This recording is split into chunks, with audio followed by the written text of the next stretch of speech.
Okay, good morning everyone. Very good. आज हम लोग नया टॉपिक स्टार्ट करेंगे, that is pharmaceutical powders.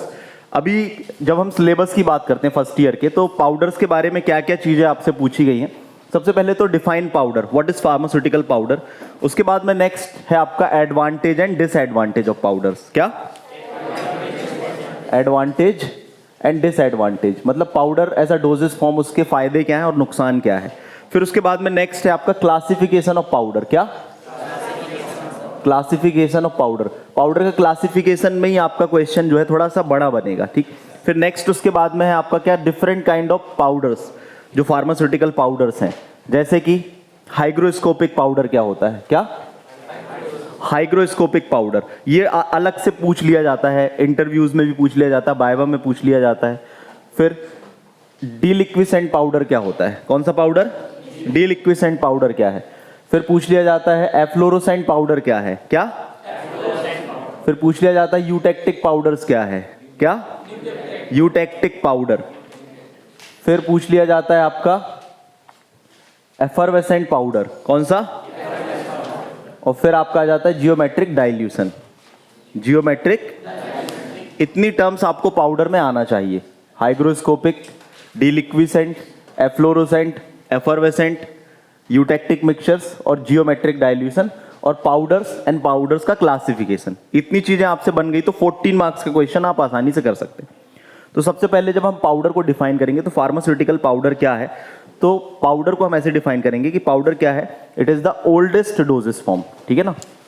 Solid, कैसा डोजेस फॉर्म है, सॉलिड है, साथ में क्या है, ओल्डेस्ट, सबसे ज्यादा ओल्ड डोजेस फॉर्म है ये।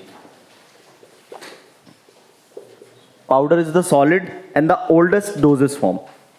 अब डोजेस फॉर्म तो डिफाइन करने की जरूरत नहीं है, हमने पहले पढ़ा है डोजेस फॉर्म क्या होता है। तो पाउडर्स क्या है, सॉलिड है और ओल्डेस्ट डोजेस फॉर्म है, ठीक। यदि इसको टेक्निकली डिफाइन करना हो हमको पाउडर को, तो हम कैसे डिफाइन करेंगे। पाउडर्स कैसा होता है, फाइन पाउडर्स होते हैं, फाइन पार्टिकल्स। तो पाउडर्स क्या होता है, it is the finely divided particles in a dry form. Powder को कैसे हम डिफाइन करेंगे, finely divided particles in a dry form। Powders को कैसे डिफाइन करेंगे हम, powders are the finely divided particles. Powder क्या है, powders oldest doses form and solid doses form, and it is finely divided solid particles in dry form. Clear, इतना हमको define करना है जब हम पाउडर्स के बारे में बता रहे हैं, तो इतनी चीजें हमको मालूम होना चाहिए कि पाउडर एक सॉलिड डोजेस फॉर्म है। It is available in the unit as well as bulk form. Powders आज की डेट में यूनिट फॉर्म में भी अवेलेबल है और बल्क फॉर्म में भी अवेलेबल है। नेक्स्ट आपका जाता है कि एडवांटेजेस क्या है powder as a doses form. Advantages, merits क्या है पाउडर की, ये चीजें पूछी जा सकती हैं। तो सबसे पहले हम बात करें पाउडर की, तो सॉलिड है, तो सॉलिड कोई भी चीज हो, चाहे आपका पाउडर हो या कोई भी डोजेस फॉर्म हो, स्टेबिलिटी उसमें होती है, ठीक है ना। तो हम क्या बताएंगे, फर्स्ट पॉइंट, सॉलिड जो है आपका मोर स्टेबल डोजेस फॉर्म। लेकिन किससे ज्यादा स्टेबल है ये, लिक्विड डोजेस फॉर्म के कंपैरिजन में। तो सॉलिड पाउडर कैसा है आपका, मोर स्टेबल। यदि लिक्विड की बात करें और पाउडर की बात करें तो ज्यादा स्थिर कौन सा डोजेस फॉर्म है, मतलब जो ज्यादा समय तक स्थिर रहेगा, कोई गड़बड़ी नहीं होगी, पाउडर है ना, या सॉलिड। तो more stable dosage form. Next लिखना, easy to administer. Easy to administer, powder को एडमिनिस्टर करना, ओरली लेना इजी होता है। छोटे बच्चों को भी क्या करते हैं, टैबलेट्स को ब्रेक करके पाउडर बना के उसको प्रोवाइड कराते हैं।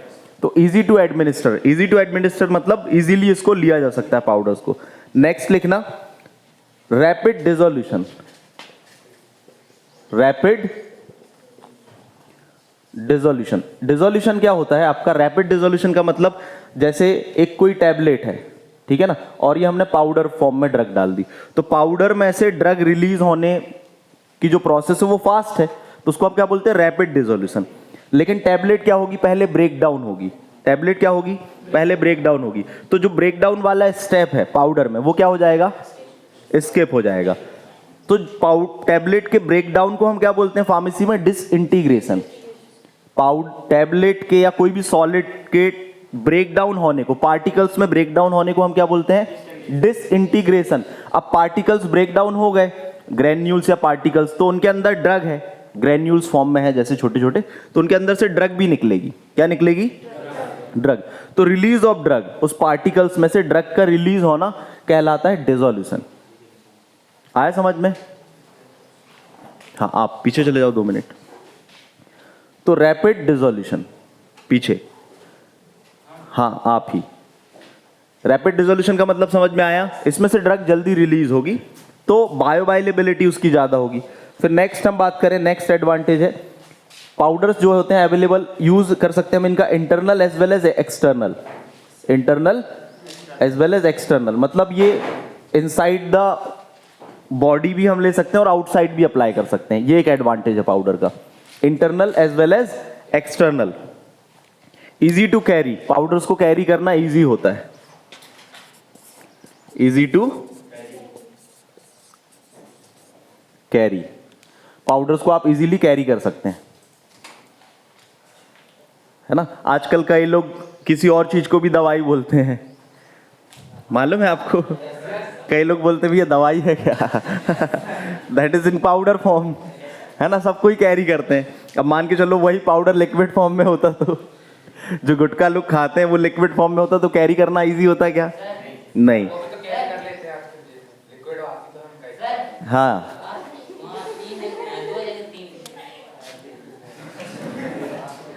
मॉल थोड़ी ना कि 6 ही जरूरी है। ये तो आप अपने उससे लिख सकते हैं ना, 1 2 3 4 5। ये एडवांटेजेस हो गए पाउडर्स के, ठीक। मोर स्टेबल है, इजी टू एडमिनिस्टर्ड है, रैपिड डिसोल्यूशन यूज कर सकते हैं इंटरनल, और इजी टू कैरी, इसको कैरी करना इजी होता है। नेक्स्ट लिखे डिसएडवांटेज। डिसएडवांटेज का पहला जो है हाइग्रोस्कोपिसिटी। क्या? ये पाउडर्स की प्रॉब्लम है डिसएडवांटेज। हर पाउडर की प्रॉब्लम नहीं होती, लेकिन पाउडर में एक प्रॉब्लम होती है कि उनमें हाइग्रोस्कोपिसिटी होती है। हाइग्रोस्कोपिसिटी मतलब आप सॉल्ट को, जो नमक है, उसको आप ऐसे रख देंगे तो क्या होगा, उसमें मॉइस्चर एब्जॉर्ब हो जाएगा और वो आपका एक डाइल्यूट होने लगेगा वो, तो उसको हम बोलते हैं हाइग्रोस्कोपिसिटी। हाइग्रोस्कोपिसिटी मतलब जो पाउडर में, आप भी पीछे चले जाए बेटा जल्दी, है ना। इसको हम क्या बोलते हैं? हाइग्रोस्कोपिसिटी। और हाथ थोड़ी देर ऊपर कर लेना ना, नींद बहुत आ रही है आपको। हाइग्रोस्कोपिसिटी मतलब the ability of powder to absorb moisture, moisture को एब्जॉर्ब कर लेते हैं। एनवायरनमेंट में रखेंगे आप, खाने का सॉल्ट लाके यहाँ पे रख दो तो 2 दिन बाद वो कैसा मिलेगा आपको? एनवायरनमेंट के मॉइस्चर को एब्जॉर्ब कर लेगा। तो इसको हम क्या बोलते हैं? हाइग्रोस्कोपिसिटी। समझ में आया? ठीक। तो पहला डिसएडवांटेज है पाउडर का कि पाउडर्स में हाइग्रोस्कोपिसिटी होती है। सेकंड, पाउडर में जो दूसरा एडवांटेज है, बिटर इन टेस्ट। बिटर मतलब स्वादिष्ट तो नहीं रहती जो दवाइयां होती हैं पाउडर फॉर्म में, है ना। एक पैरासीटामोल जब बच्चे को देते हैं तो बच्चा क्या बड़ी मस्ती से खाता है उसको, हाँ, कि जबरदस्ती से खाता है? क्यों? क्योंकि उनका टेस्ट जो रहता है कड़वा रहता है। तो पाउडर फॉर्म में टेस्ट को मास्क किया भी जा सकता है, लेकिन एक तरीके का डिसएडवांटेज है, एक्स्ट्रा एफर्ट लगेगा उसमें, जो हमको टैबलेट में नहीं मिलता है। टैबलेट में आपने खाई उसको, उसके ऊपर कोटिंग रहती है, इजीली आपने उसको एडमिनिस्ट्रेट कर लिया, तो बिटर टेस्ट की प्रॉब्लम पाउडर में रहती है। फिर नेक्स्ट है आपका डीलिक्विसेंस।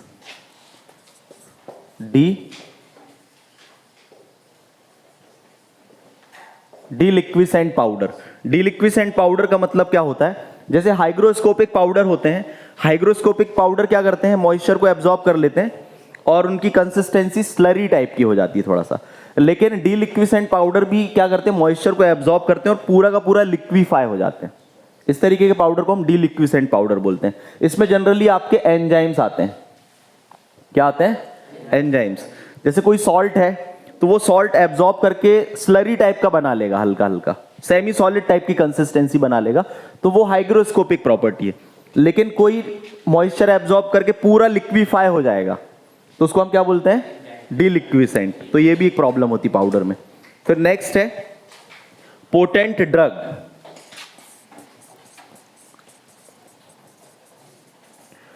पोटेंट ड्रग, पोटेंट ड्रग की बात करें, जैसे एक कॉमन एग्जांपल देते हैं जो आप लोग देखते हैं, जैसे कि कोई टोबैको खाता है तो टोबैको में भी वैरायटी आती है, कई बहुत हैवी होती हैं जिनसे ज़्यादा दिमाग में असर करता है और कुछ ऐसे ही होती हैं। अब मान के चलो टोबैको की बात करें पाउडर फॉर्म में, और जो ड्रग्स होती हैं जिनसे एडिक्शन होता है ना, जिसको हम गांजा अफीम बोलते हैं, तो कोई टोबैको खाएगा और वो ड्रग्स खाएगा, तो किसकी कम क्वांटिटी लेगा और उसको ज्यादा असर करेगा? मालूम है मतलब सबको, है ना? बहुत कम क्वांटिटी में ज्यादा नशा। तो पोटेंट ड्रग का मतलब क्या होता है? जो कम क्वांटिटी में ज्यादा असरकारक हो, उसको हम बोलते हैं पोटेंट ड्रग। पोटेंट ड्रग किसको बोलते हैं? जिसकी पावर ज्यादा हो। पावर ज्यादा हो मतलब लेस क्वांटिटी में भी मोर इफेक्टिव हो, उसको हम बोलते हैं पोटेंट। जैसे कोई आपसे बोले what do you understand by the term potent, potent से क्या समझते हैं? तो पोटेंट का मतलब वो कंपाउंड को पोटेंट बोलते हैं जो बहुत कम क्वांटिटी में बहुत ज्यादा इफेक्टिव हो। जैसे मरकरी और आर्सेनिक ऐसे पॉइजन है जिनकी एक ड्रॉप बहुत कम क्वांटिटी में आप भगवान को प्यारे हो जाएंगे। तो पोटेंट ड्रग और डिसएडवांटेज का क्या कोरिलेशन है? पोटेंट ड्रग और डिसएडवांटेज का क्या कोरिलेशन है? इसमें यह बताना है आपको कि यदि कोई ड्रग पोटेंट है और पाउडर फॉर्म में है तो वो प्रॉब्लम क्रिएट होगी उसके मेजरमेंट में, उसके मापन में। थोड़ा बहुत भी ज्यादा डोज हो गया तो फिर दिमाग जो व्यक्ति का है पैरासाइंस में चला जाएगा, मेटाफिजिक्स में चला जाएगा। Do you know about parascience and metaphysics? जहां तक साइंस पहुंच गई है दैट इज ट्रू साइंस, और जहां साइंस नहीं पहुंच पाई है ना, उसको हम बोलते हैं मेटाफिजिक्स या मेटा साइंस या पैरा साइंस, ऐसा बोल सकते हैं हम उसको। ठीक है ना? जैसे किसी चीज के आखिरी तक पहुंच गए हम कि एक कोई भी एटम सबसे लास्ट मॉलिक्यूल, मतलब यदि हम किसी भी मटेरियल के लास्ट तक जाएं तो एटम सबसे लास्ट पार्ट है जिसको हम और फाइन अलग अलग नहीं कर सकते। एटम सबसे आखिरी पार्ट होगा। ठीक, फिर लोगों ने उसमें बता दिया कि नहीं, एटम को भी हम डिवाइड कर सकते, डिवाइड अलग अलग नहीं कर सकते, उसमें बता सकते कि इलेक्ट्रॉन है, प्रोटॉन है और न्यूट्रॉन है, बता दिया यहां तक। अब यहां तक तो साइंस पहुंच गई, फिर क्वेश्चन अराइज हुआ आए कहां से इलेक्ट्रॉन प्रोटॉन न्यूट्रॉन आए कहां से? तो this is not discovered by the science, science ने इसको नहीं खोजा है। अब उसके ऊपर चर्चाएं चलती, जिसको आप लोग क्या बोलते हैं, मैंने उस दिन बताया था ना, फिलॉसफी, है ना? हिंदी में क्या बोलते हैं हम उसको? हाँ, और कुछ बोलते हैं, बता। हाँ हाँ, तो उसके बाद जब वो स्टार्ट होता है तो उसको हम बोलते हैं अनुमान लगाना, डिफरेंट काइंड ऑफ चीजें बताना, है ना? अलग अलग स्पिरिचुअलिटी में अलग अलग मान्यताएं होती हैं, उस मान्यताओं के ऊपर भी लोग जीते हैं, बिलीव करते हैं कि नहीं करते हैं? यस और नो? तो पोटेंट ड्रग का मतलब कम क्वांटिटी में, और ये सब उपज किसकी है? दिमाग की। ये सब उपज किसकी है? दिमाग। फिर है microbial contamination, chances of microbial contamination is मोर।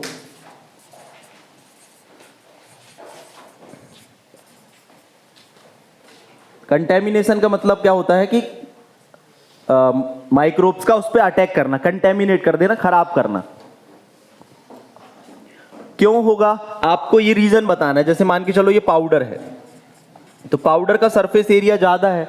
अब इसी पाउडर की हम टैबलेट बना दें, इसी पाउडर की हम टैबलेट बना दें, तो टैबलेट का एनवायरनमेंट से कांटेक्ट कम होगा कि इन पाउडर्स का एनवायरनमेंट से कांटेक्ट ज्यादा होगा? एक टैबलेट बस है, उसको हमने ब्रेक करके पाउडर बना दिया। अभी इसका एक ही सरफेस था, अभी इसके कितने सरफेस हो गए? बहुत सारे। तो इसका सरफेस एरिया क्या हुआ? बढ़ गया। इसका सरफेस एरिया बढ़ गया तो इसका कांटेक्ट एनवायरनमेंट से क्या हुआ? ज्यादा हुआ। ज्यादा एनवायरनमेंट से कांटेक्ट हुआ तो माइक्रोबियल कंटेमिनेशन के चांसेस बढ़ गए। तो इनमें भी आप थ्योरी इस तरीके से बता सकते हैं, इन पॉइंट्स को जो समझाया आपको उसको थ्योरी में लिखना है कि microbial contamination, chances of microbial contamination is more in powders. क्यों? Because they have large surface area as compare to the tablet. Tablet के कंपैरिजन में उनमें लार्ज सरफेस एरिया होता है, तो एनवायरनमेंट से कांटेक्ट होने के चांसेस ज्यादा होते हैं। तो पाउडर क्या है? पाउडर को कभी भी कोई पूछेगा, आप वाइवा में बैठे हुए हैं, आपसे पूछेंगे बेटा व्हाट इज पाउडर?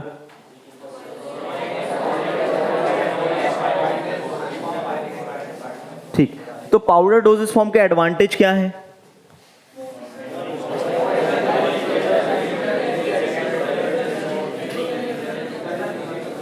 फिर आप पाउडर को टेक्निकली कैसे डिफाइन करेंगे, डेफिनेशन उसकी, ये फाइनली डिवाइडेड पार्टिकल्स होते हैं ना, सॉलिड फॉर्म और ड्राई फॉर्म में होते हैं।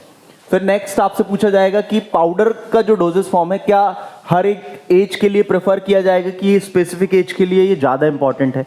यदि हम पाउडर की बात करें तो पेडियाट्रिक और जेरियाट्रिक के लिए ज़्यादा इंपॉर्टेंट है। तो डेफिनेशन में आप ये भी ऐड कर सकते हैं, powders, pharmaceutical powders are more suitable for paediatric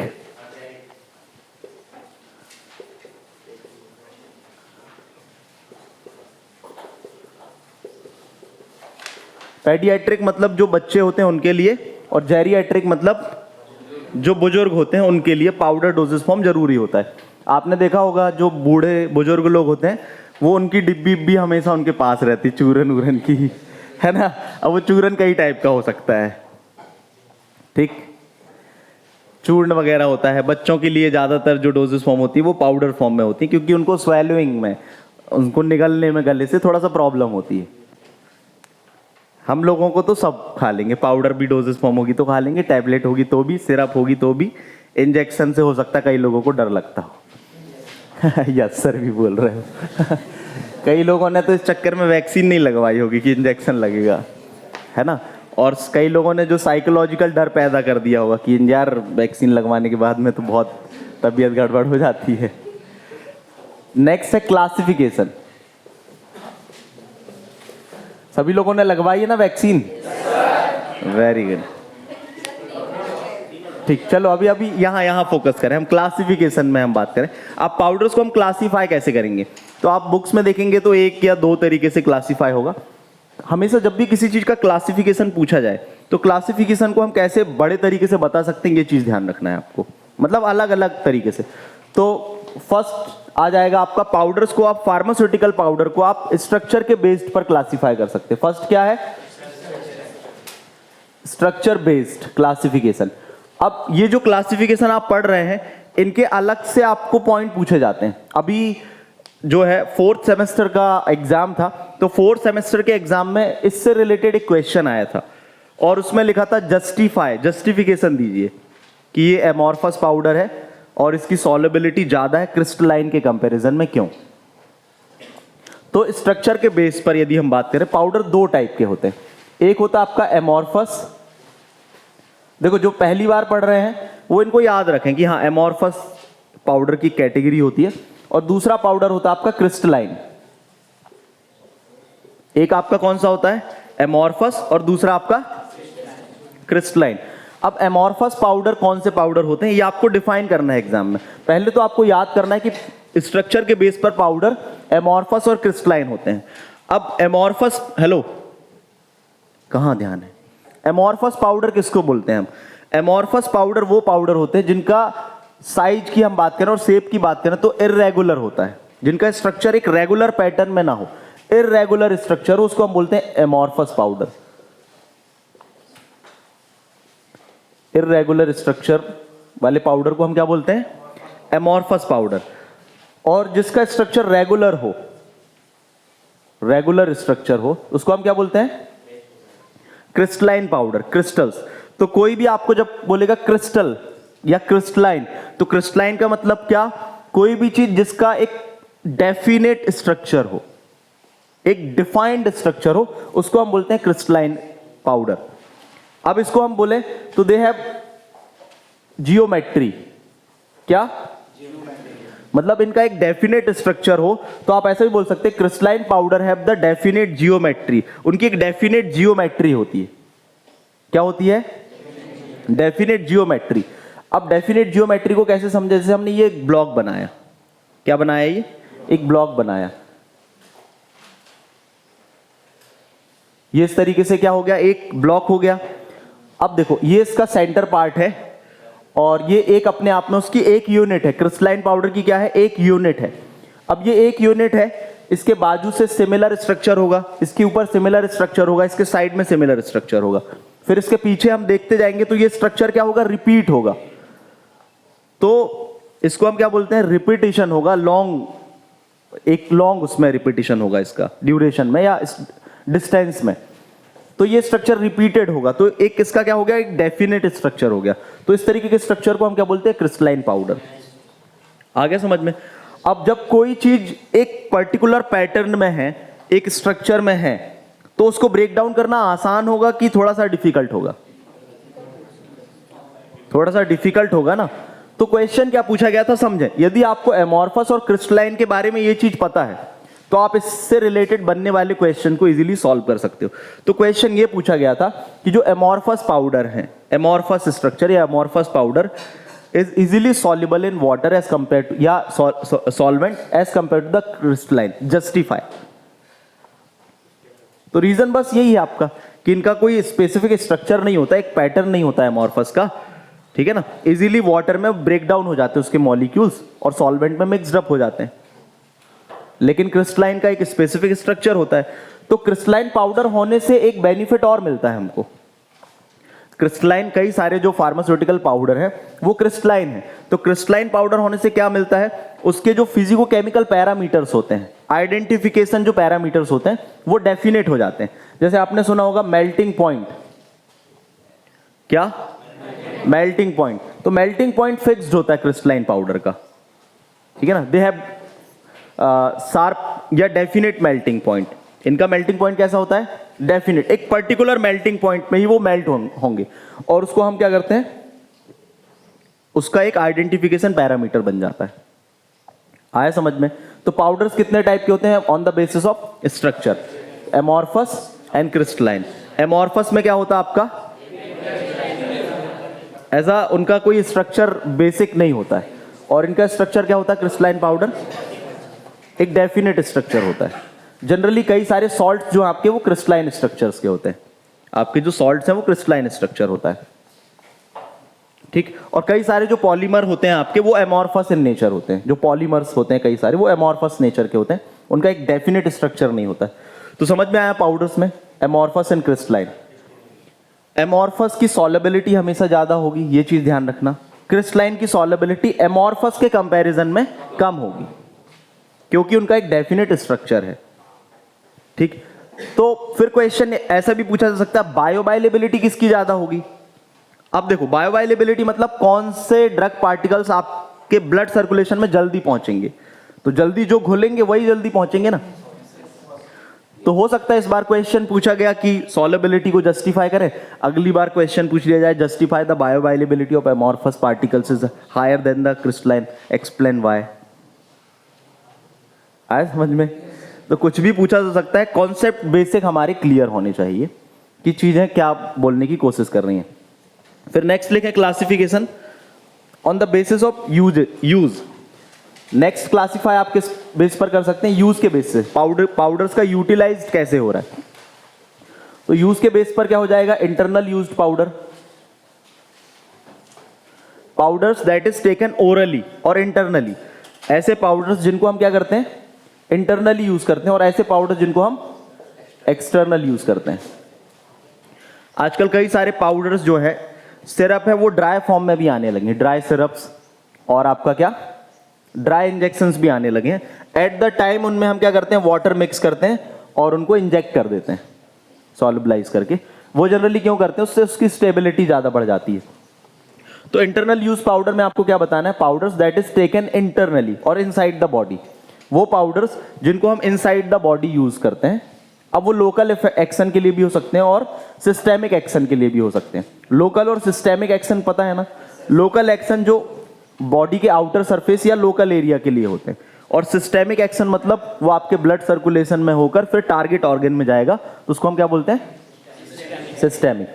तो इंटरनल यूज के बेस पर देयर आर सम, आप बता सकते हैं dry syrups and dry injection are available nowadays in the market that is administered at the time of what we can say when the drug is given to the patient। जब patient को दवाई देनी होती है, dose देनी होती है, उसी टाइम पे हम उसको लिक्विफाई करते हैं और उसको प्रोवाइड करा देते हैं। इसके अलावा कई सारे आप देखते हैं जो आयुर्वेदिक फॉर्म में दवाइयाँ आती हैं, पाउडर फॉर्म में होती हैं, त्रिफला चूर्ण हो गया, रुबार्ब पाउडर हो गया, जिंजर हो गया, और कई सारे पाउडर इंटरनल यूज के लिए लिए जाते हैं। अब नेक्स्ट आपका आ जाता है एक्सटर्नल यूज। तो एक्सटर्नल यूज में लिखें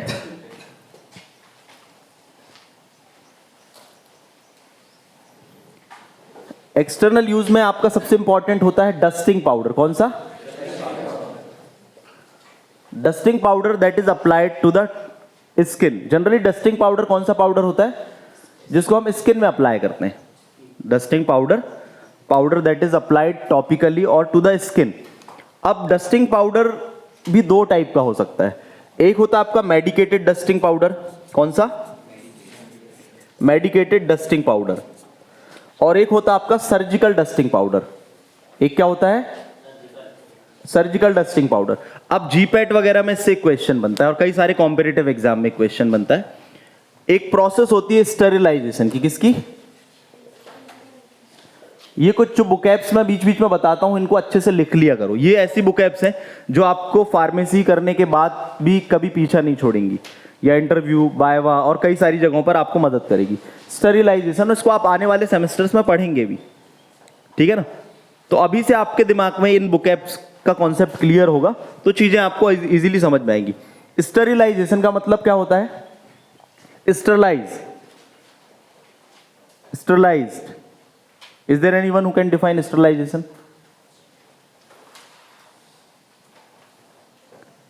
Sterilization is process to make anything free from the viable microorganism. Sterilization क्या है? किसी भी चीज को माइक्रो ऑर्गेनिज्म से फ्री करना। Sterilization क्या है? किसी भी चीज को बैक्टीरिया या अदर माइक्रो ऑर्गेनिज्म से फ्री करना। तो sterilization is the process।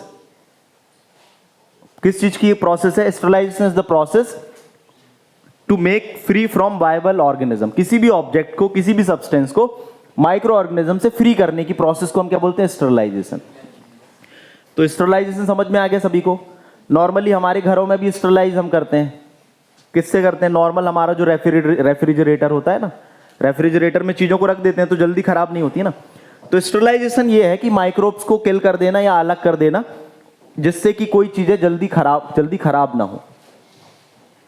या कोई भी चीज में मान के चलो माइक्रो ऑर्गेनिज्म है, फंगस लग गई और उसको आपने खा लिया तो क्या होगा?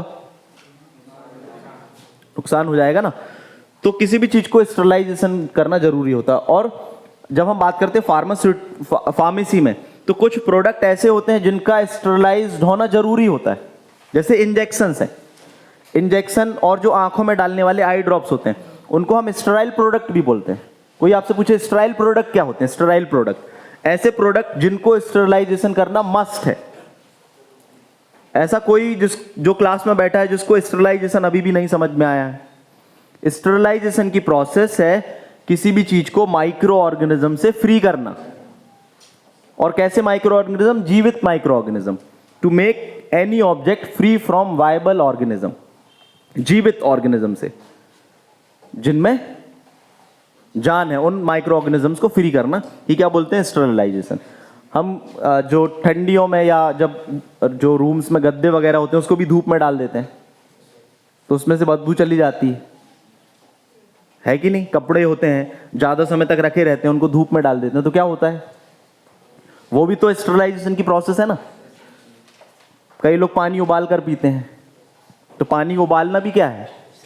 स्टरलाइजेशन है। लेकिन अब हम एग्जाम में ऐसे थोड़ी ना लिखेंगे पानी उबालना, गद्दे छत में डालना is the process of sterilization. फिर उसके लिए मेथड्स होती हैं। Moist heat sterilization. Moist heat, आप वेपर से किसी चीज को स्टरलाइज कर रहे हैं। ड्राई हीट स्टरलाइजेशन, ओवन होते हैं उसमें आप रख देते हैं स्टरलाइज करने के लिए। फिर गैसियस स्टरलाइजेशन होता है, कई चीजों में गैसियस छिड़काव कर देते हैं स्टरलाइज करने के लिए, ठीक। यूबी, कई लोग जो सैलून वगैरह होते हैं उसमें यूबी एक होता है स्टरलाइज करने के लिए रख देते हैं।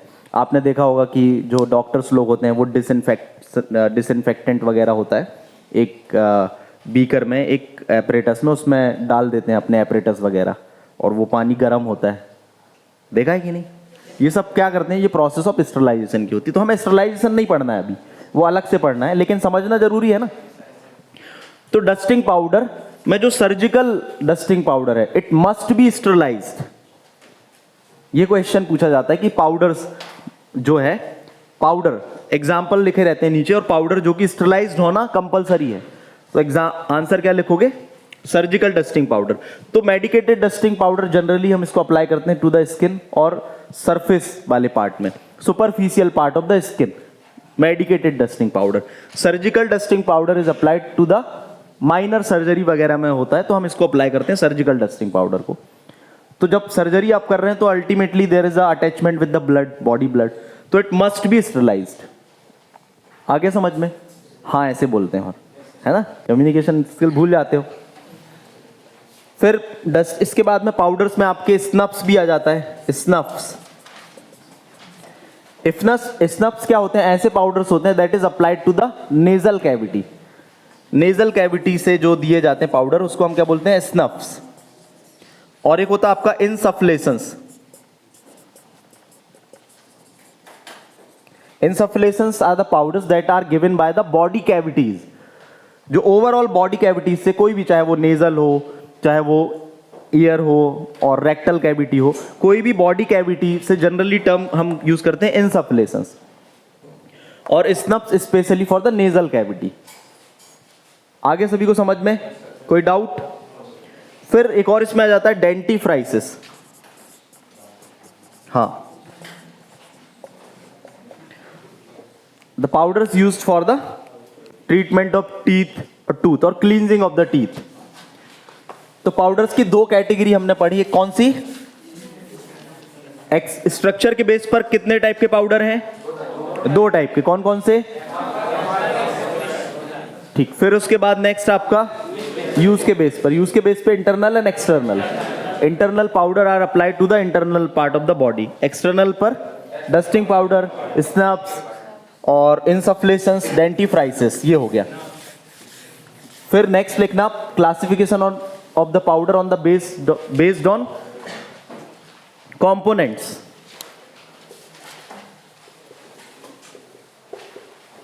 Based on components. एक बार एग्जाम में एक लाइन में क्वेश्चन पूछा गया था, what is simple powder? What is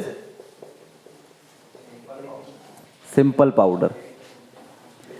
और एक होता है आपका कंपाउंड पाउडर, है ना।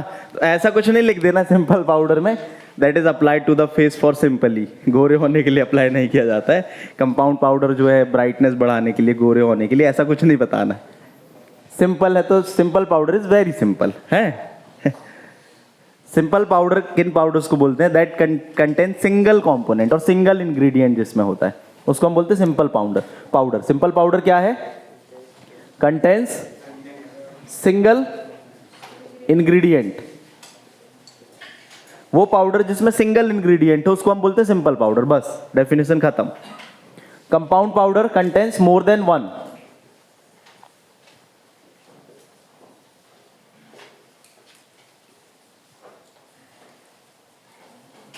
जो एक से अधिक कंपोनेंट अपने में रखता है उसको हम क्या बोलते हैं? Compound powder.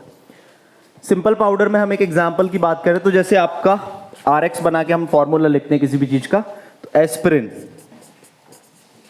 300 mg, बस, और कुछ नहीं, इसमें और कुछ नहीं मिक्स है, तो ये क्या हो गया आपका? Simple powder. अब कंपाउंड पाउडर क्या है? कंपाउंड पाउडर्स में एक से अधिक कंपोनेंट हो जाएंगे। जैसे मान के चलो एस्पिरिन है आपका, एस्पिरिन है 300 mg, paracetamol 100 mg, lactose 100 mg,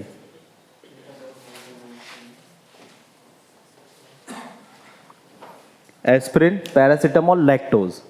तो क्या हो गया? 1 2 3, कितने कंपोनेंट हो गए? तो ऐसे पाउडर्स को हम क्या बोलते हैं? जिसमें एक से अधिक इंग्रेडिएंट मिक्स्ड हो, कंपाउंड पाउडर। और जिसमें केवल एक ही इंग्रेडिएंट है उसको हम क्या बोलते हैं? Simple powder. टफ है क्या? अब आपसे कोई पूछेगा पाउडर्स क्या है, हाँ बता भी पाओगे और लिख भी पाओगे। फिर एक और होता है आपका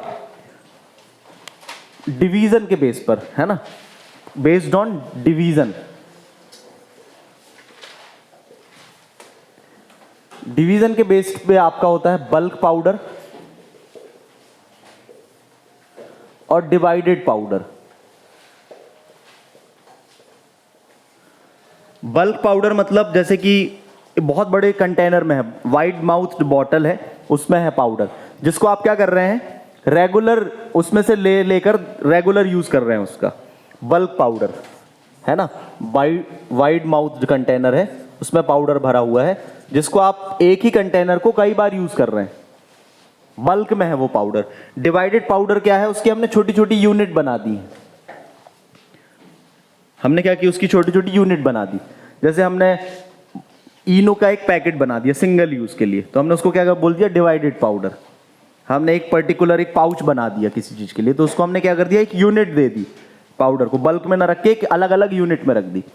जैसे कॉफी का ही है, कॉफी का एक बड़ा कंटेनर रहता है ना, और एक पाउच आता है 2 रुपए वाला, तो हम उसको ऐसे समझ लें कि जो बल्क में है दैट इज बल्क पाउडर, इन जो लार्ज क्वांटिटी में हो और जिसको हम मल्टीपल यूज कर सकते हैं फ्रॉम द सेम कंटेनर। और divided powder are packed into the separate unit, जिसको हम सेपरेट यूनिट में पैक करेंगे और सिंगल यूज में उसको हम यूटिलाइज कर लेंगे, that is divided powder. Clear हुआ? फिर कितने तरीके से हमने डिवाइड कर दिया पाउडर को, क्लासिफाई कर दिया? 4 हो गए। 5 कर दें तो पंच लाइन हो जाएंगी। Yes sir. अब जो 5वां है वो अपने आप में बड़ा इंपॉर्टेंट है और इंटरेस्टिंग है। जब इस तरीके से आप क्लासिफिकेशन बताओगे पाउडर का तो ज्यादा अच्छा रहेगा। कोई भी बुक पढ़ोगे तो आपको इस तरीके से नहीं मिलेगा कि 5 तरीके के क्लासिफिकेशंस दिए हुए हैं एक किताब में बड़े अच्छे से, है ना। हाँ, ऐसा हो सकता है कि किसी किताब में इन 5 के अलावा एक और दे दें, तो ये आपकी इंटेलिजेंसी है। वो डिपेंड करता है अलग अलग बुक्स के ऊपर। हो सकता है किसी बुक में लिखा है सिंपल पाउडर, कंपाउंड पाउडर, खत्म, और डस्टिंग पाउडर एक्सटर्नल यूज के लिए, powder used, dusting powder used for internal use, dusting powder used for external use. फिर जो पाउडर्स हैं आपके एफरवेसेंट, एफ्लोरेसेंट, यूटेक्टिक, वो भी तो इसके टाइप बन सकते हैं ना, स्पेशल कैटेगरी ऑफ पाउडर, वो एक अलग कैटेगरी बन जाएगी। हाइग्रोस्कोपिक पाउडर, फिर आपका डीलिक्विसेंट पाउडर। चलो नेक्स्ट हम पढ़ते हैं पार्टिकल साइज के बेस पर। अब पार्टिकल साइज के बेस पर पाउडर्स को भी हम डिवाइड कर सकते हैं। अब पार्टिकल साइज के बेस पर क्या होगा, एक क्वेश्चन इससे पूछा जाता है कि पार्टिकल साइज जैसे हम स्टडी करते हैं, जैसे पोसोलॉजी का मतलब क्या, कैलकुलेशन ऑफ डोज। फार्माकोपिया का मतलब क्या, बुक की बात करते हैं हम, ठीक।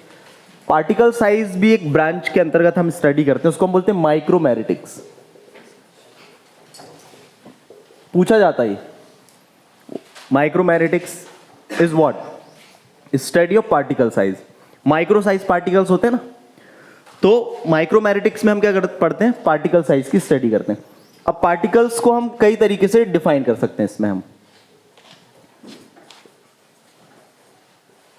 वेरी कोर्स पार्टिकल्स मतलब थोड़ा बड़े साइज के पार्टिकल्स, ठीक। फिर नेक्स्ट है आपका कोर्स पार्टिकल। तीसरा आपका आ जाएगा मॉडरेटली कोर्स।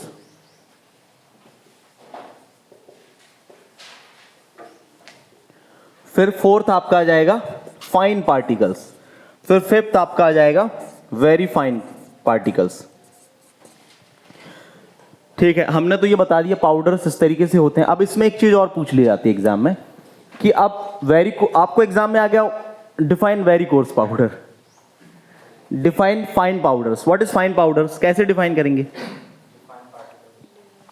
हाँ, जो फाइन पार्टिकल्स, तो इसको डिफाइन करने के लिए एक टेक्निक है, ठीक।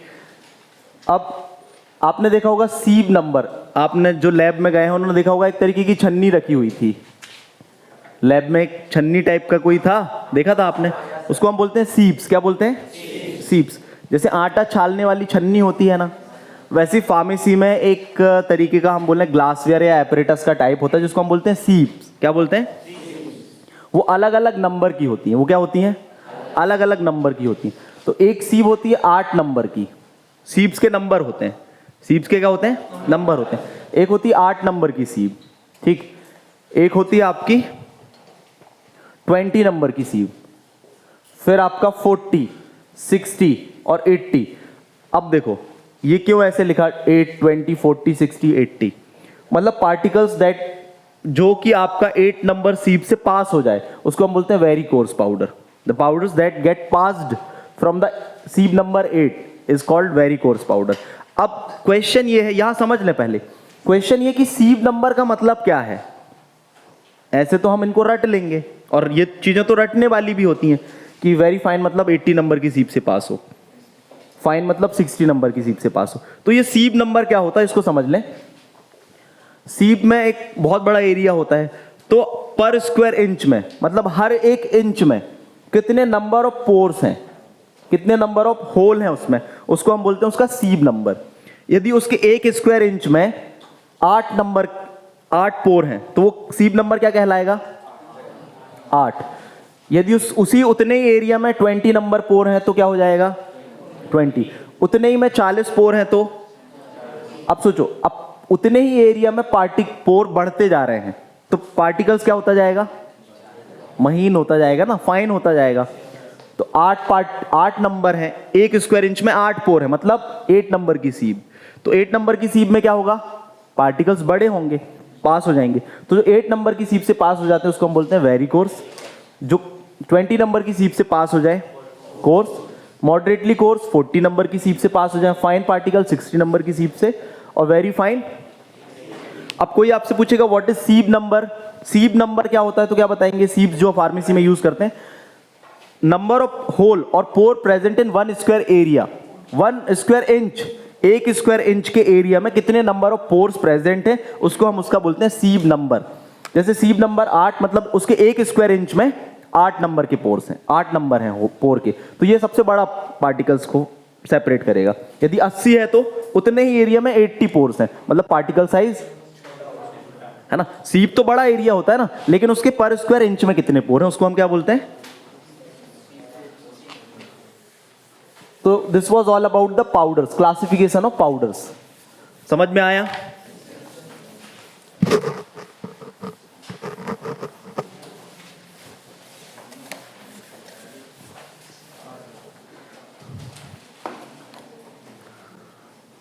कोई डाउट। तो पाउडर्स क्या है, ओल्डेस्ट डोजेस फॉर्म है, सॉलिड डोजेस फॉर्म है, फाइनली डिवाइडेड पार्टिकल्स हैं, ठीक, mostly suitable for the paediatric and geriatric.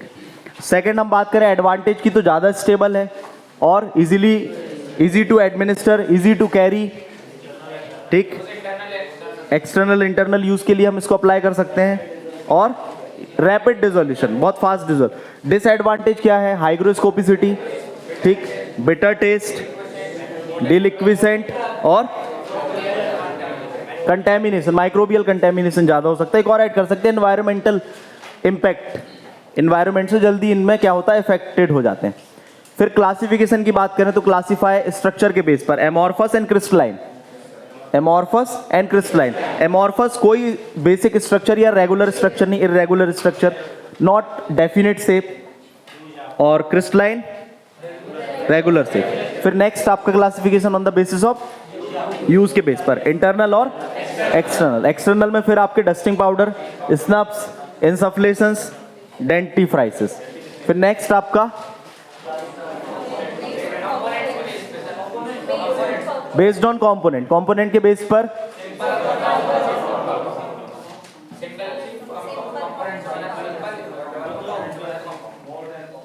ठीक है। Thank you very much.